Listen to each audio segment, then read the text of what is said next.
Sa pagpapatuloy ng acting exercises ng housemates, sina JP at Piang naman ang sumunod na sumalang.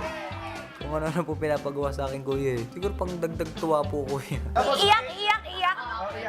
Nawawala. Nawawala ka, tapos nakita ka ni Pia.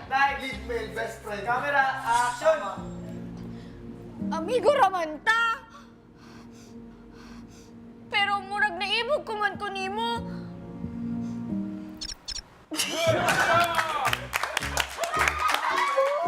Kahit sa mo lagay na sin, nakakatawa talaga ang hirap niyang ka-eksena. Sayang luwa ako dito! Next scene, nawawala yung wallet mo, JP. Darating si Piang, sasabihin niya sa'yo yung linya niya, okay? O, wag mo siya yung malayo. Diyan lang. Malikot talagang bata ka. Go. Wag muna, wait. JP, ano ba? Teka lang, Kaibigan lang. nawawala yung wallet ko. Kaibigan lang tayo, pero parang nahuhulog na ako sa'yo. Ganun ba? Teka lang yung wallet ko. Hindi ako makakauwi. Go! Ang galing ng extra. Saan niyo ito nakuha? Next, JP, eto, seryoso na. Magtatapat sa'yo si Piang na mahal ka niya.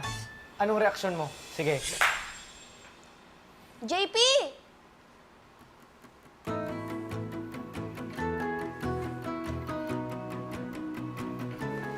Alam mo,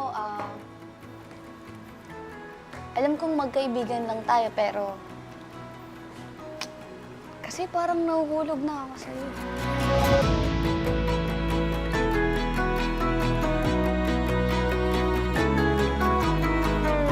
Ako din. Nahuhulog na din ako sa'yo. Ganun ba? Sa wallet. Iba ka nga naman talaga umeksena, JP. Kumusta naman kaya kung si Piang at JM ang mag-practice ng eksena?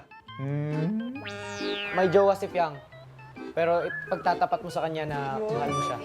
Saka nga. Hindi ko alam bakit, alam mo yun, magkaibigan lang tayo pero Aba, si Bakulo! Umakbay sa akin. hindi ko alam bakit parang nahuhulog na ako sa'yo.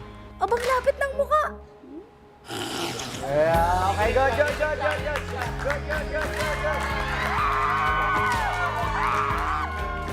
Namula na ako.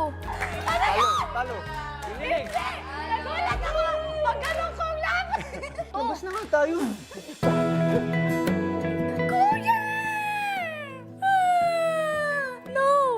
Hindi ko alam! Hinilig.